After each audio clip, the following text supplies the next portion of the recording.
Los misterios antiguos y las sociedades secretas que han influido en el simbolismo masónico moderno. Segunda parte. Toda la historia del gnosticismo cristiano y el pagano está envuelta en el mayor misterio y oscuridad, porque si bien los gnósticos eran sin duda escritores prolíficos, de su literatura ha sobrevivido muy poco. Se granjearon la animosidad de la Iglesia cristiana primitiva y cuando esta institución alcanzó una posición de poder mundial, destruyó todos los registros del cultus gnóstico que encontró.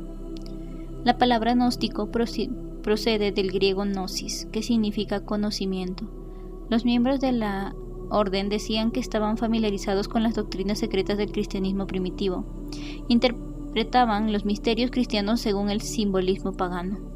Ocultaban al profano su información secreta y sus principios filosóficos y solo se los enseñaban a un grupo reducido de personas iniciadas especialmente. Se supone a menudo que Simón el Mago, el famoso mago del Nuevo Testamento, fue el fundador del gnosticismo. De ser así, la escuela se formó en el siglo I después de Cristo y es probablemente la primera de las numerosas ramas que han nacido del tronco principal del cristianismo. Para los entusiastas de la Iglesia cristiana primitiva, todo aquello con lo que no estaban de acuerdo había sido inspirado por el demonio. Que Simón el Mago tenía poderes misteriosos y sobrenaturales no lo niegan ni sus enemigos, aunque según ellos aquellos poderes se los habían prestado los espíritus infernales y las furias que afirmaban eran sus compañeros inestables. Sin duda, la leyenda más interesante acerca de Simón es la que narra sus enfrentamientos teosóficos con el apóstol San Pedro. Mientras los dos promulgaban sus doctrinas diferentes en Roma, según la historia que narran los padres de la Iglesia, Simón tenía que demostrar su superioridad espiritual ascendiendo al cielo en un carro de fuego. Unos poderes invisibles lo levantaron y lo elevaron a una altura considerable. Cuando San Pedro lo vio, gritó en voz alta y ordenó a los demonios, los espíritus del aire, que soltaran al mago. Los espíritus malignos, al recibir la orden del gran santo, se vieron obligados a obedecer y Simón cayó desde muy alto y se mató. Aquello fue una prueba contundente de su superioridad de los poderes cristianos. No cabe duda de que la historia es un invento, al no ser más que una de las numerosas versiones, casi todas dispares, acerca de su muerte. Se siguen acumulando pruebas que demuestran que San Pedro no estuvo jamás en Roma, con lo cual se van disipando rápidamente sus últimos vestigios posibles de autenticidad. Aquí vemos a Simón el Mago, que después de invocar a los espíritus del aire es alcanzado por los demonios. San Pedro exige a los genios del mal que suelten al mago. Estos se ven obligados a obedecer a Simón el Mago, y Simón el Mago muere como consecuencia de la caída. De que Simón fue un filósofo no cabe la menor duda, porque siempre que se conservan sus palabras exactas, sus pensamientos sintéticos y trascendentales están expresadas de maravilla. Los principios del gnosticismo se describen bien en esta declaración literal suya, que supuestamente ha preservado Hipólito.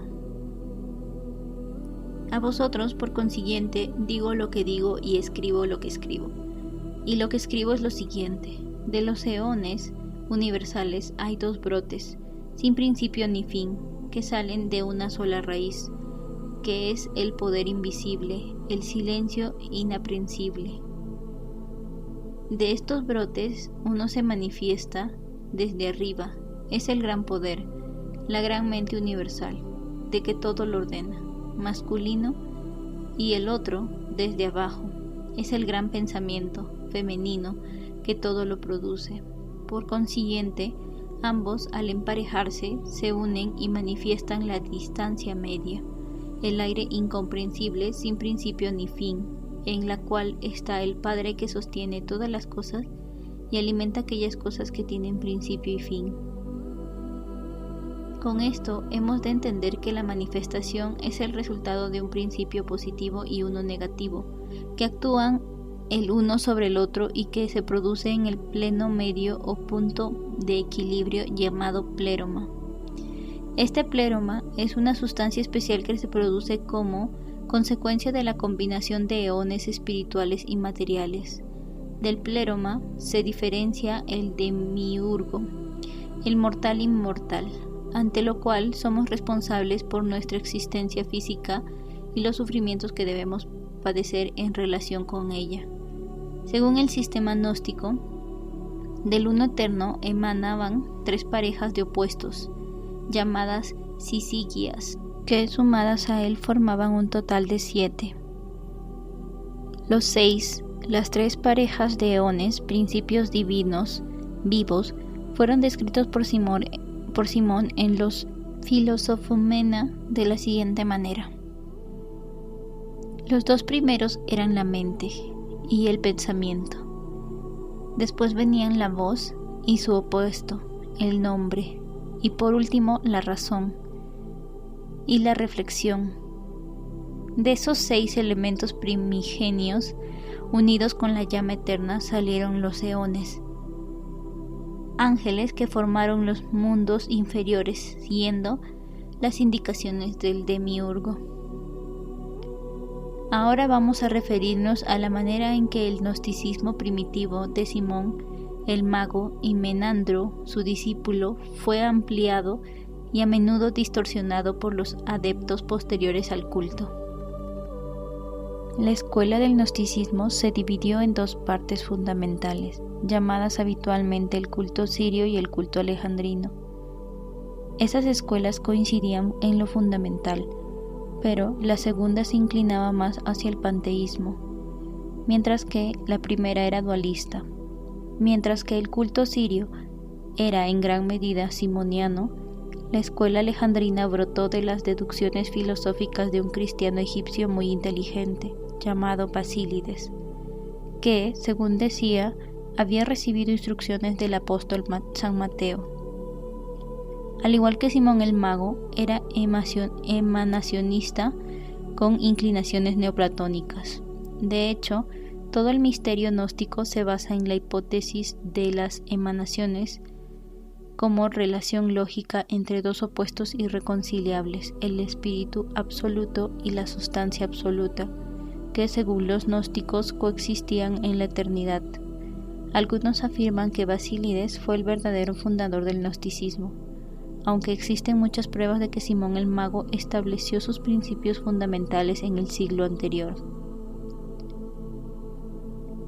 El alejandrino Basílides inculcó en sus seguidores el hermetismo egipcio, el ocultismo oriental, la astrología caldea y la filosofía persa. Con sus doctrinas trató de unir las escuelas del cristianismo primitivo con los antiguos misterios paganos. A él se atribuye la formación de la concepción peculiar de la divinidad que lleva el nombre de Abraxas. Hablando del significado original de esta palabra, Geoffrey Higgins ha demostrado que si se suman los poderes numerológicos de las letras que forman la palabra Abraxas, el número resultado es 365. El mismo autor destaca también que, aplicando un procedimiento similar al nombre de Mitra, se obtiene el mismo valor numérico. Basílides enseñaba que los poderes del universo se dividían en 365 eones o ciclos espirituales, y que la suma de todos ellos era el Padre Supremo, al cual daba la apelación cabalística de Abraxas, como simbólica y numéricamente de sus poderes, atributos y emanaciones divinas. Abraxas se suele representar como una criatura compuesta con cuerpo humano y cabeza de gallo, y cada una de sus piernas acaba en una serpiente. C.W. King ofrece la siguiente descripción breve de la filosofía gnóstica de Basílides, tomándola de los escritos de San Ireneo, uno de los primeros obispos y mártires cristianos. Afirmaba que Dios, el Padre Eterno, no creado, había hecho primero la nous, la mente, después el logos, la palabra, después la phronesis, la inteligencia, y de la phronesis salieron Sofía, la sabiduría, y Dynamis, la fuerza. En la descripción de Abraxas, C.W. King afirma, según Bellarmine, la imagen compuesta inscrita en el nombre real de Abraxas es un panteón gnóstico que representa al Ser Supremo, con las 5 emanaciones marcadas con los símbolos correspondientes a partir del cuerpo humano. La forma que se atribuye habitualmente a la divinidad surgen de 2 soportes, la nous y el logos, representados por medio de las serpientes como símbolos de los sentidos internos y el entendimiento. Por eso, para los griegos, la serpiente era un atributo de Payas. Su cabeza, el gallo, representaba la pronesis, porque aquel ave es el emblema de la previsión y la vigilancia. Sus 2 brazos sostienen los símbolos de Sofía y Dynamis, el escudo de la sabiduría y el látigo del poder. Los gnósticos estaban divididos en sus opiniones con respecto al demiurgo, o creador de los mundos inferiores. Él estableció el universo terrestre con ayuda de sus 6 hijos varones, o emanaciones, posiblemente los ángeles planetarios, que él formó fuera y a la vez dentro de sí mismo. Como ya hemos dicho, el demiurgo se diferenciaba como la creación anterior de la sustancia llamada pleroma. Un grupo de gnósticos creía que el demiurgo era la causa de todas las desgracias y que era una criatura malvada, que, al construir aquel mundo inferior, había alejado las almas de los hombres de la verdad, envolviéndolas en un medio mortal. Para la otra escuela, el demiurgo tenía inscripción divina y se limitaba a cumplir órdenes del Señor invisible. Algunos gnósticos opinan que el demiurgo era el dios judío, Jehová. Este concepto, con un nombre ligeramente diferente, influyó aparentemente en el rosacrucismo medieval, que consideraba a Jehová el Señor del universo material, en lugar de la divinidad suprema. Abundan en la mitología las historias de dioses que compartían la naturaleza celestial y una terrestre. El Odín escandinavo es un buen ejemplo de una divinidad mortal, sometida a las leyes de la naturaleza, aunque al mismo tiempo, al menos en cierto sentido, también era una divinidad suprema. El punto de vista gnóstico con respecto al Cristo es digno de consideración. Esta orden sostenía que era la única escuela que tenía imágenes verdaderas del Sirio divino, aunque se trataba con toda probabilidad de concepciones idealistas del Salvador basadas en las esculturas y pinturas existentes de las divinidades solares paganas. El cristianismo no tenía nada más. Para los gnósticos, el Cristo era la personificación de la nous, la mente divina, y emanaba de los eones espirituales superiores. Descendió al cuerpo de Jesús en un bautismo y lo abandonó antes de la crucifixión. Los gnósticos declaraban que el Cristo no había sido crucificado porque su nous divina no podía morir, sino que Simón el Cirenaico ofreció su vida por él, y que la nous, gracias a su poder, hizo que Simón se pareciera a Jesús. Con respecto al sacrificio cósmico de Cristo, Ireneo afirma lo siguiente: cuando el Padre, no creado ni nombrado, vio la corrupción de la humanidad, envió al mundo a su primogénito, nous en forma de Cristo, para redimir a todos los que crean en él, con el poder de los creadores del mundo, el demiurgo y sus 6 hijos varones, los genios planetarios. Él apareció entre los hombres como Jesús hecho hombre e hizo milagros. Los gnósticos dividían la humanidad en 3 partes: aquellos que como salvajes adoraban a la naturaleza visible, aquellos como los judíos adoraban al demiurgo, y por último ellos mismos u otros de un culto similar, incluidas determinadas escuelas de cristianos que adoraban la nous, Cristo y la auténtica luz espiritual de los eones superiores. Tras la muerte de Basílides, Valentino se convirtió en la principal inspiración del movimiento gnóstico.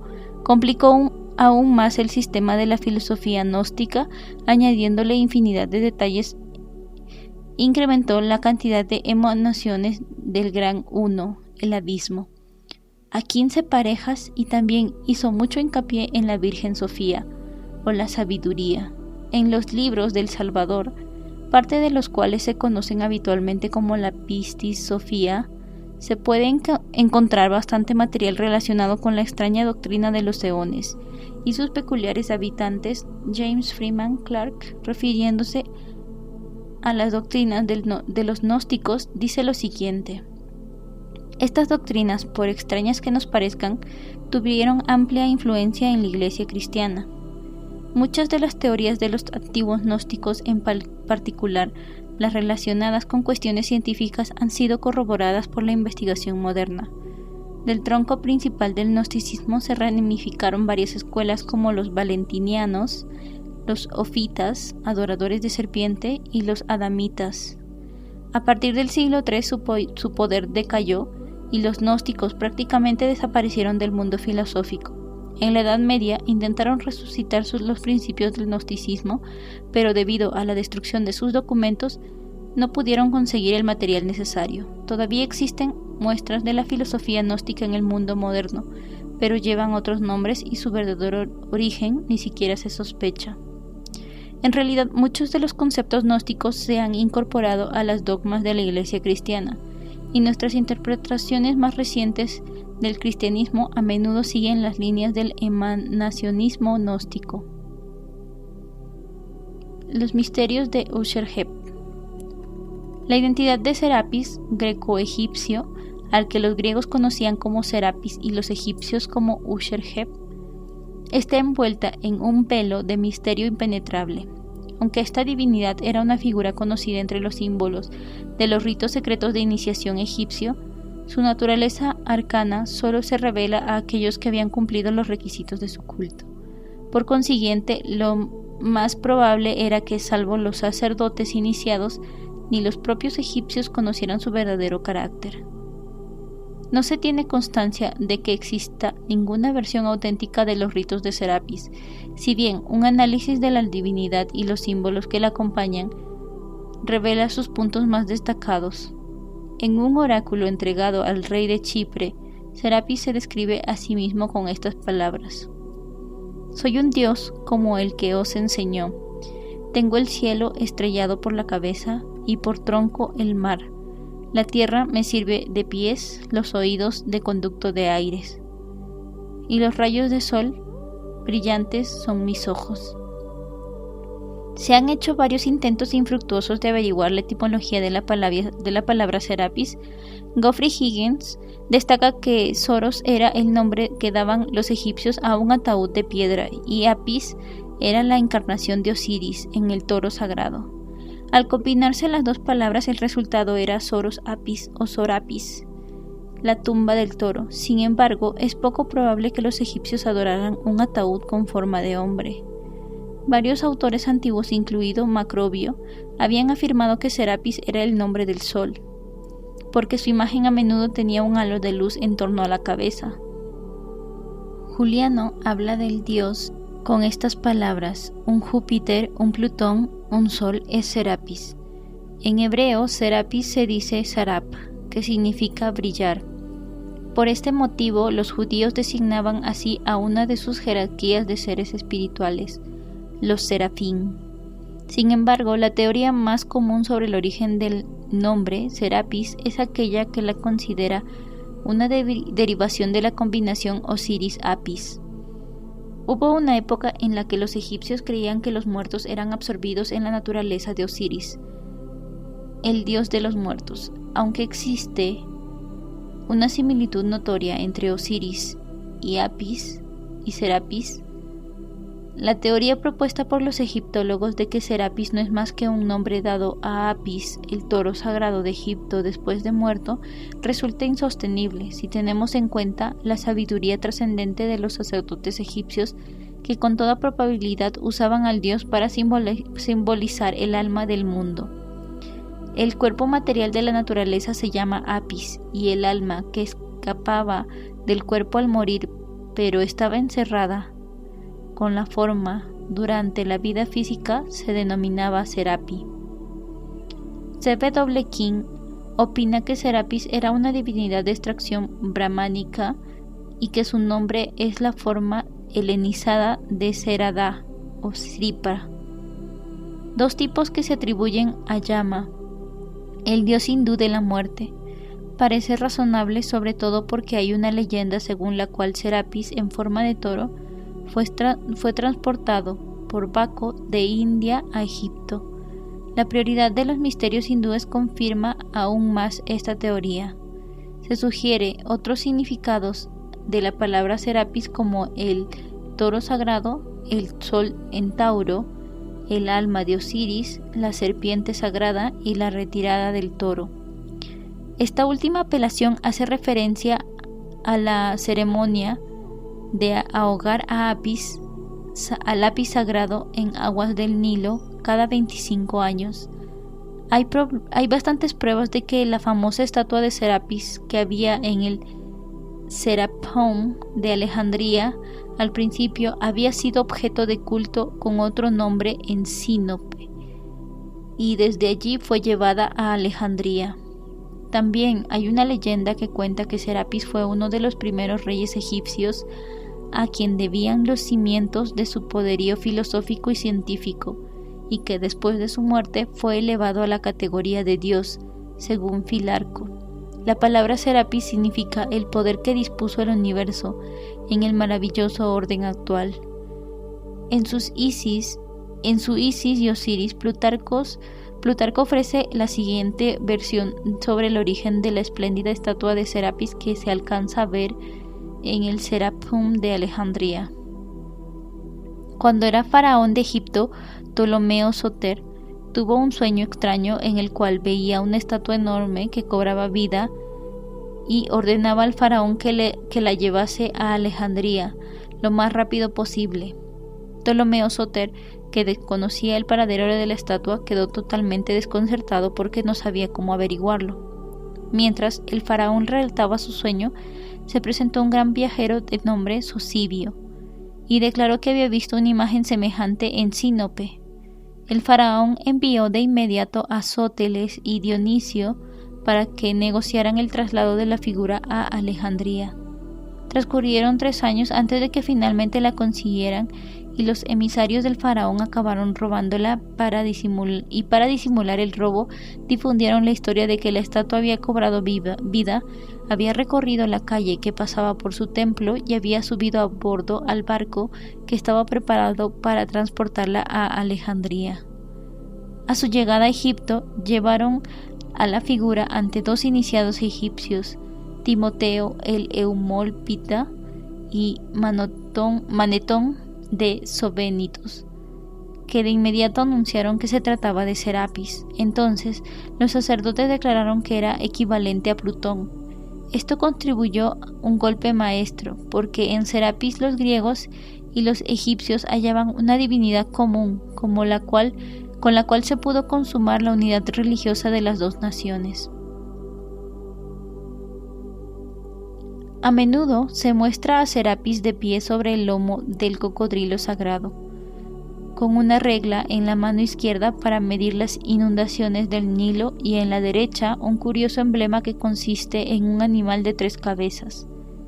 La primera, la del león, significa el presente, la segunda, la del lobo, el pasado, y la tercera, la del perro, el futuro. El cuerpo con sus 3 cabezas estaba envuelto en una serpiente enroscada. Las figuras de Serapi a veces aparecen acompañadas por Cerbero, el perro de 3 cabezas perteneciente a Plutón, y como Júpiter llevaban cestas con cereales sobre la cabeza. Algunos autores primitivos han descrito varias figuras de Serapis que se alzaban en diversos templos dedicados a él en Egipto y Roma. Casi todas mostraban más influencia griega que egipcia. En algunos había una gran serpiente enroscada en torno al cuerpo del dios, otras lo mostraban como una mezcla de Osiris y Apis. Una descripción del dios que con toda probabilidad resulta bastante exacta es la que le representa como una figura alta, poderosa, que transmite la doble impresión de fuerza masculina y gracia femenina, con el rostro de alguien profundamente sumido en sus pensamientos y una expresión más bien triste. Tenía el cabello largo y peinado de un modo algo femenino, con rizos que le caían sobre el pecho y los hombros. El rostro, dejando aparte la barba espesa, también era francamente femenino. La figura de Serapis solía aparecer envuelta de la cabeza a los pies en gruesos ropajes, que los iniciados creían que servía para ocultar el hecho de que su cuerpo era andrógino. Varios materiales que emplearon para hacer las estatuas de Serapis. No cabe duda de que algunas fueron talladas en piedra o mármol por artesanos hábiles. Es posible que otras fueran en metales, tanto preciosos como de baja ley. Se ha hecho un Serapis colosal combinando distintas láminas de metal. En un laberinto consagrado a Serapis había una estatua suya de 4 metros de altura que tenía forma de estar hecha de una sola esmeralda. Los escritores modernos, al hablar de esta imagen, sostienen que había sido hecha vertiendo cristal verde en un molde, aunque según los egipcios soportó todas las pruebas como si fuera una esmeralda de verdad. San Clemente de Alejandría describe una figura de Serapis hecha con los siguientes elementos. En primer lugar, limaduras de oro, plata, plomo y estaño. En segundo lugar, todo tipo de piedras egipcias, incluidos zafiros, hematitas, esmeraldas y topacios. Todo esto molido y mezclado con la sustancia colorante que había quedado del funeral de Osiris y Apis. El resultado era una figura extraña y curiosa de color añil. Algunas de las estatuas de Serapis debían de estar hechas de sustancias sumamente duras, porque cuando un soldado cristiano, en cumplimiento del edicto de Teodosio, golpeó al Serapis alejandrino con su hacha, ésta se hizo añicos y de ella salieron chispas. También es bastante probable que se adorara a Serapis en forma de serpiente, al igual que muchas de las actividades superiores del panteón egipcio y el griego. Llamaban a Serapis Teneon Heptagramatón, o el dios con el nombre de 7 letras. El nombre Serapis contiene 7 letras como Abraxas y Mitras. En sus himnos a Serapis, los sacerdotes cantaban las 7 vocales. De vez en cuando se lo representa con cuernos o con una corona de 7 rayos, que evidentemente representa las 7 inteligencias divinas que se manifiestan a través de la luz solar. La Enciclopedia Británica destaca que la mención auténtica más antigua de Serapis está relacionada con la muerte de Alejandro. Era tal el prestigio de Serapis que fue el único dios al que consultaron en relación con el rey moribundo. La escuela secreta de filosofía de los egipcios estaba dividida entre los misterios menores y los mayores. Los primeros estaban consagrados a Isis y los segundos a Serapis y Osiris. Según Wilkinson, solo los sacerdotes podían acceder a los misterios mayores. Ni siquiera el heredero al trono estaba autorizado hasta que era coronado faraón. Entonces, en virtud de su realeza, se convertía automáticamente en sacerdote y en cabeza temporal de la religión del Estado. Los pocos que tuvieron acceso a los misterios mayores no violaron jamás sus secretos. Buena parte de la información relacionada con los rituales de los grados superiores de los misterios egipcios se ha recogido a partir de la inspección de las cámaras y los pasillos en los que se hacían las iniciaciones bajo el templo de Serapis, que fue destruido por Teodosio. Se hallaron extraños aparatos mecánicos construidos por los sacerdotes en las criptas y cavernas subterráneas en las que se celebraban los ritos de iniciación nocturnos. Aquellos aparatos demuestran las duras pruebas de valor mortal y físico que los candidatos tenían que superar. Después de atravesar aquellos caminos tortuosos, los neófitos que sobrevivían a aquellas duras pruebas eran conducidos a presencia de Serapis, una figura noble e imponente iluminada por luces invisibles. Los laberintos también eran una característica notable en relación con el rito de Serapis, y E.A. Wallis Budge en Los dioses de los egipcios representa a Serapis como el Minotauro, con cuerpo de hombre y cabeza de toro. Los laberintos simbolizan los enredos y las ilusiones del mundo inferior por los cuales vaga el alma humana en su búsqueda de la verdad. En el laberinto habita el hombre animal inferior con cabeza de toro, que trata de destruir el alma que está atrapada en el laberinto de la ignorancia terrenal. En esta relación, Serapis se convierte en el examinador o adversario que pone a prueba las almas de los que pretenden sumarse a los inmortales. El laberinto se usaba también, sin duda, para representar al sistema solar, donde el hombre toro representaba al Sol, que vive en el laberinto místico de sus planetas, lunas y asteroides. Entre muchas culturas antiguas, los laberintos y las marañas eran los lugares favoritos de iniciación. Entre los nativos americanos, hindúes, persas, egipcios y griegos se han encontrado restos de estas místicas marañas. Algunas son meramente caminos envueltos alineados con piedra, otras son literalmente millas de lóbregas, cavernas debajo de templos o fueron ahuecadas de los lados de las montañas. Sin duda, el famoso laberinto de Creta, en el cual el minotauro con cabeza de toro andaba errante, era un lugar de iniciación dentro de los misterios cretas. Los misterios gnósticos conocían el significado arcano de Serapis, y a través del gnosticismo, este dios quedó asociado inextricablemente con el cristianismo primitivo. Es más, durante un viaje a Egipto en el año 134, el emperador Adriano manifestó en una carta a Serviano que los adoradores de Serapis eran cristianos y que los obispos de la iglesia también celebraban oficios religiosos en su santuario. Incluso anunció que el propio patriarca, cuando estuvo en Egipto, se vio obligado a adorar a Serapis, además de a Cristo.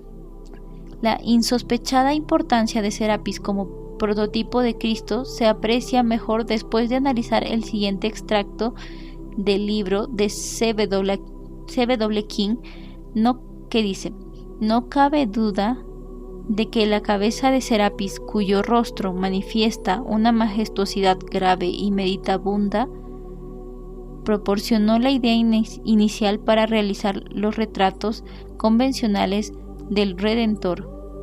Los prejuicios judíos de los primeros conversos eran tan poderosos que podemos estar seguros de que no se hizo ningún intento de representar su semblante hasta varias generaciones después de que murieran los que lo habían contemplado en la tierra. Serapis fue usurpando poco a poco las posiciones que antes habían ocupado otros dioses egipcios y griegos, y se convirtió en la divinidad suprema de las dos religiones. Su poder continuó hasta el siglo IV de la era cristiana.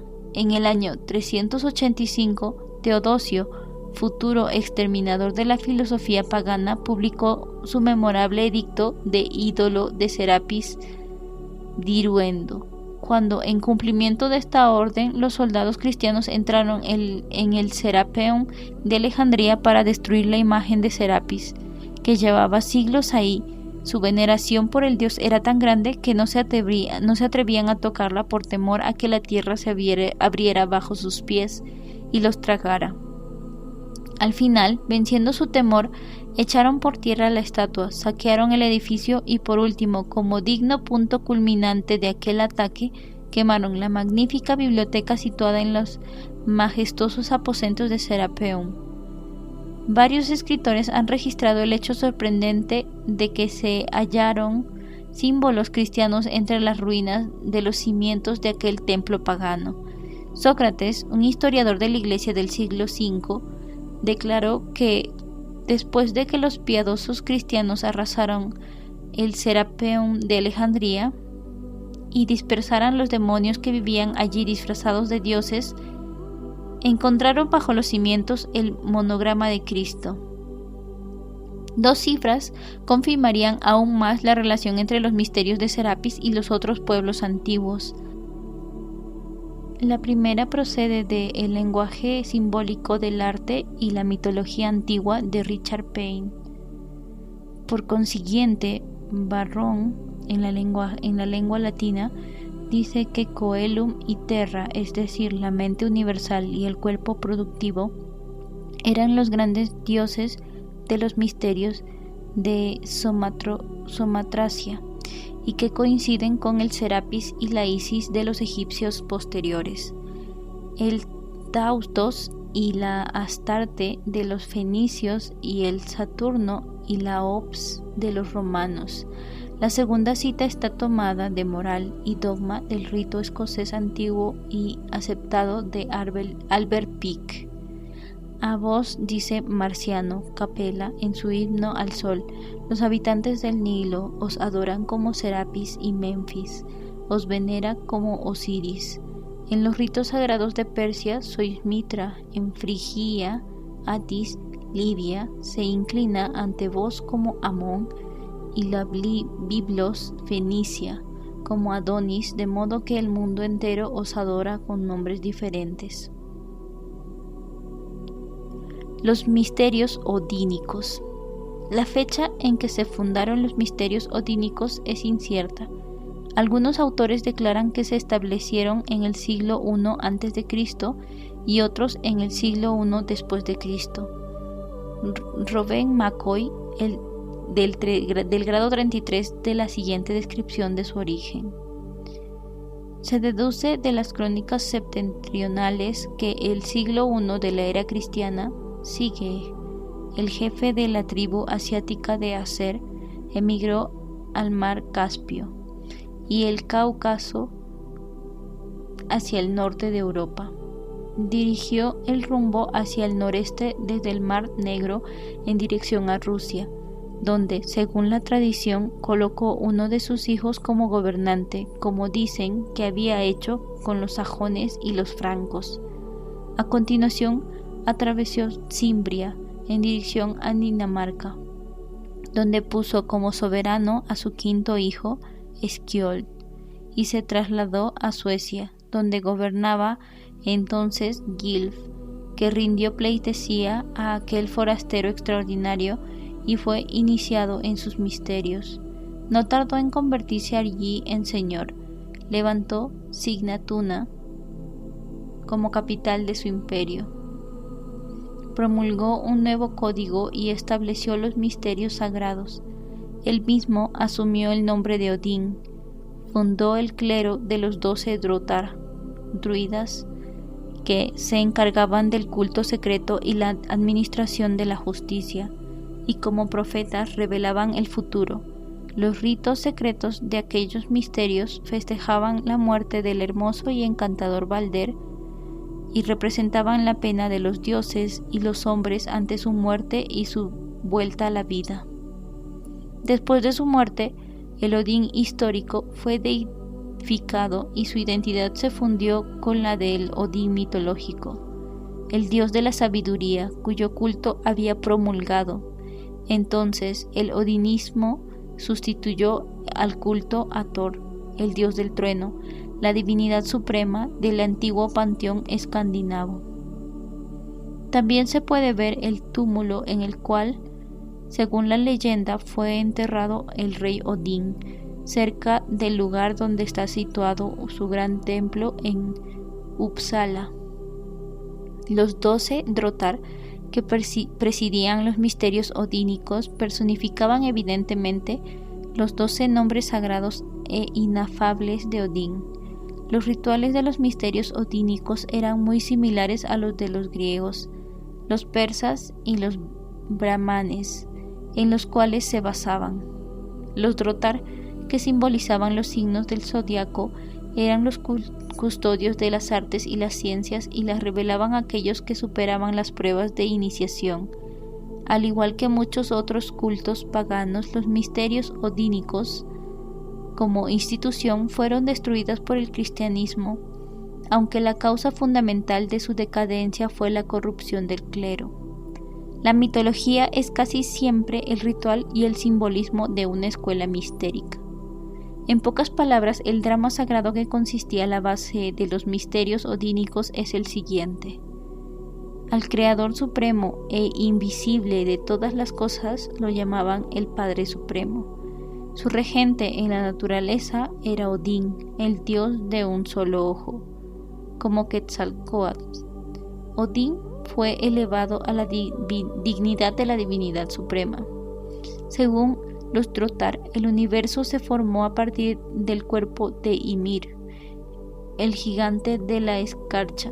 Ymir se formó a partir de las nubes de niebla que se elevaban de Ginnungagap, la inmensa grieta en el caos a la cual los primigenios gigantes de la escarcha y gigantes del fuego habían arrojado nieve y fuego. Los tres dioses Odín, Vili y Ve dieron muerte a Ymir y con él formaron el mundo. A partir de los distintos miembros de Ymir se crearon las distintas partes de la naturaleza. Después de que Odín impusiera orden, hizo construir un hermoso palacio llamado Asgard, en la cima de la montaña, donde los 12 dioses vivían juntos, muy por encima de las limitaciones de los hombres mortales.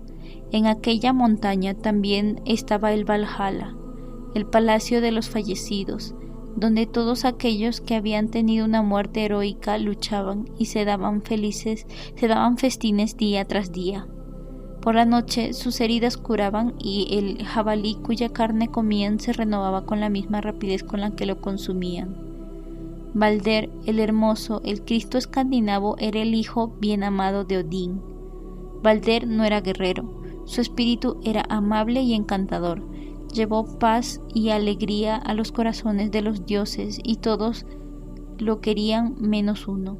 Del mismo modo en que Jesús tuvo a Judas entre sus 12 discípulos, uno de los 12 dioses era falso, Loki, la personificación del mal. Loki hizo que Hord, el dios ciego del destino, disparara contra Balder una flecha de muérdago. Al morir Balder, la luz y la alegría desaparecieron de la vida de los demás dioses, que desconsolados se reunieron para buscar un método que les permitiera resucitar aquel espíritu de vida y juventud eterna. El resultado fue el establecimiento de los misterios. Los misterios odínicos se celebraban en criptas o cuevas subterráneas cuyas 9 cámaras representaban los 9 mundos de los misterios. Al candidato que quería ingresar se le encomendaba la misión de resucitar a Balder de los muertos. Aunque él no lo sabía, él mismo representaba el papel de Balder. Se denominaba a sí mismo Trotamundos. Las cavernas que atravesaba simbolizaban los mundos y las esferas de la naturaleza. Los sacerdotes que lo iniciaban eran emblemas del sol, la luna y las estrellas. Los 3 iniciadores supremos, el sublime, el igual al sublime y el supremo, eran análogos al maestro adorador y al guardián menor y el mayor de las logias masónicas. Después de vagar durante horas por los pasadizos intrincados, el candidato era conducido ante una estatua de Balder el Hermoso, el prototipo de todos los iniciados de los misterios. Esta figura se levantaba en el centro de un gran aposento tachado con escudos. En medio de la cámara había una planta con 7 flores, como emblema de los planetas. En aquella sala que simbolizaba el hogar de los Aesir, o la sabiduría, el neófito juraba guardar secreto y ser piadoso sobre la hoja desnuda de una espada. Bebía el hidromiel santificado de un cuenco hecho con un cráneo humano, y después de resistir todas las torturas y de superar todas las pruebas con las que pretendían desviarlo del camino de la sabiduría, finalmente se le permitía descubrir el misterio de Odín, la personificación de la sabiduría, y le entregaban en el nombre de Balder el anillo sagrado de la orden. Lo aclamaban como hombre renacido y decían de él que había muerto y había resucitado sin pasar por las puertas de la muerte. La inmortal composición de Richard Wagner se basa en los rituales mistéricos del culto odínico. Aunque el gran compositor se tomó muchas libertades con la historia original, las óperas del siglo, El anillo del Nibelungo, considerado la tetralogía más espléndida de dramas musicales del mundo, han captado y conservado de forma notable la majestuosidad y el poder de la saga original. La acción comienza con Dag Reingold y continúa con Die Walküre y Siegfried hasta llegar a su imponente apogeo en Götterdämmerung, el crepúsculo de los dioses. Los misterios nórdicos se daban en 9 cámaras o cavernas, por las cuales el candidato avanzaba en orden de secuencia. Estas cámaras de iniciados representaban las 9 esferas dentro de los cuales los Drotars dividieron al universo en 1. Asgard, el mundo celestial de los dioses; 2. Alfheim, el mundo de la luz y los duendes o espíritus bellos; 3. Niflheim, el mundo del frío y la oscuridad, localizado al norte; Jotunheim, el mundo de los gigantes, localizado al este; Midgard, el mundo terrenal de los seres humanos, localizado al centro o lugar central; Vanaheim, el mundo de los vanes, localizado al oeste; Muspelheim, el mundo del fuego, localizado al sur; Svartalfheim, el mundo de los duendes oscuros y traicioneros que está debajo de la tierra; y por último, Helheim, el mundo del frío y de la morada de los muertos, localizado en el punto más bajo del universo. Debemos entender que todos estos mundos son invisibles para los sentidos del hombre, excepto Midgard, el hogar de las criaturas humanas, pero durante el proceso de iniciación del alma del candidato, liberada de su envoltura terrenal por el poder secreto de los sacerdotes, vaga en medio de los habitantes de estas diferentes esferas. Sin duda, hay una relación entre los 9 mundos de los escandinavos y las 9 esferas o planos a través de los cuales los iniciados de los misterios eleusianos pasaban en su ritual de regeneración.